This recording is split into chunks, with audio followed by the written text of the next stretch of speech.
Assalamualaikum warahmatullahi wabarakatuh. Nama saya Yuyun Tri Fatimah, NIM 19210033 dari kelas E, mata kuliah Fikih Muamalah yang diampu oleh Ibu Asna Jaziratul Husna.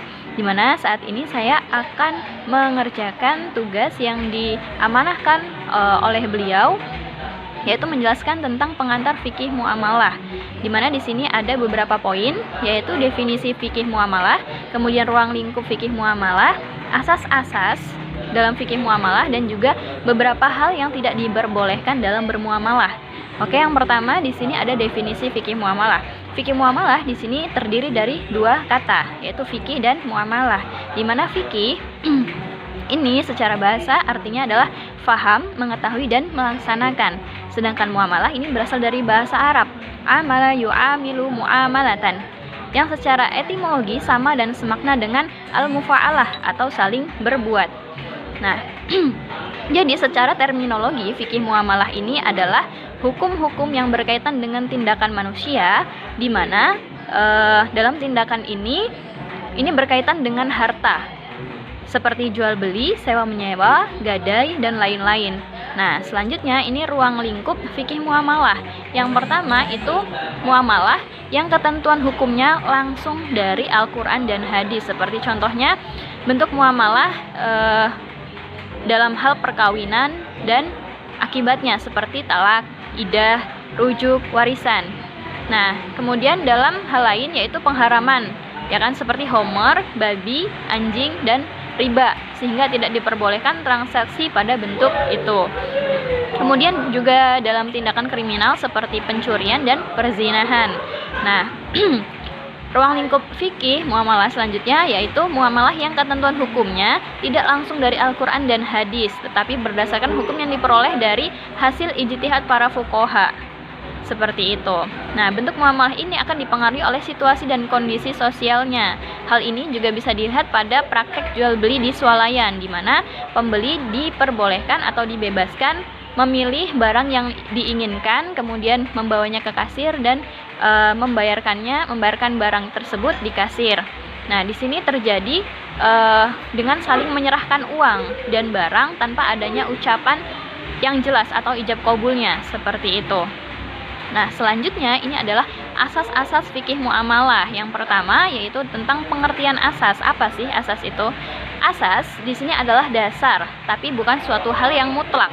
Nah, artinya penerapan asas ini harus mempertimbangkan keadaan khusus dan keadaan yang berubah-ubah, seperti itu. Nah, dari macam-macam asas ini terdapat beberapa macam. Yang pertama adalah asas adalah atau asas keadilan atau pemerataan, yaitu penerapan prinsip keadilan dalam bidang muamalah yang bertujuan agar hartanya tidak hanya dikuasai oleh beberapa orang saja, tetapi harus didistribusikan secara merata di antara masyarakatnya, baik itu kaya ataupun miskin. Dengan dasar tujuan ini, maka dibuatlah hukum zakat, sedekah, dan infak. Nah, selanjutnya yang kedua adalah asas muawanah, yaitu asas yang mewajibkan seluruh muslim untuk tolong-menolong dan membuat kemitraan dengan melakukan muamalah. Nah, yang dimaksud dengan kemitraan di sini adalah suatu strategi bisnis yang dilakukan oleh dua pihak atau lebih dalam jangka waktu tertentu untuk meraih keuntungan bersama, seperti itu. Nah, selanjutnya yaitu asas musyarakah. Nah, asas musyarakah ini menghendaki bahwa setiap bentuk muamalah kerjasama antar pihak yang saling menguntungkan bukan saja bagi pihak yang terlibat, melainkan bagi seluruh masyarakat. Oleh karena itu, ada harta yang dalam muamalah diperlakukan sebagai milik bersama dan sama sekali tidak dibenarkan milik perorangan. Nah, asas yang keempat adalah asas manfaah. Asas manfaah di sini berarti bahwa segala bentuk kegiatan muamalat itu harus memberikan keuntungan dan manfaat bagi kedua belah pihak yang terlibat.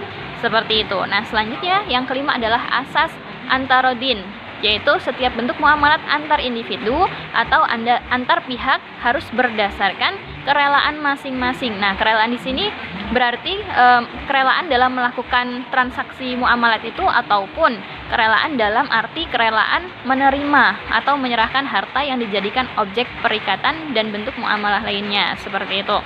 Selanjutnya asas yang keenam adalah asas adamul gharor, ya. Jadi dalam bermuamalah itu tidak boleh adanya gharor atau tipu-tipu atau tipu daya atau sesuatu yang menyebabkan salah satu pihak itu merasa dirugikan. Nah, jadi sehingga mengakibatkan hilangnya unsur kerelaan salah satu pihak dalam melakukan suatu transaksi. Selanjutnya yaitu kebebasan membuat akad.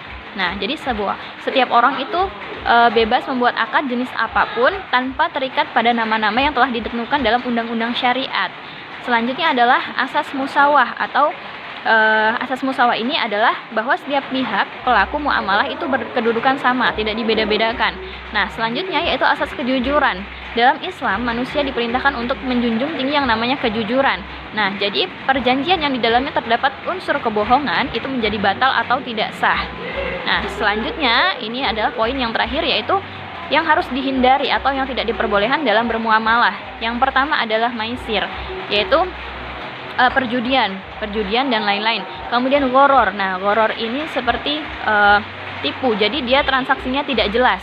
Seperti itu. Kemudian haram. Nah, di sini transaksi muamalah ini tidak boleh haram.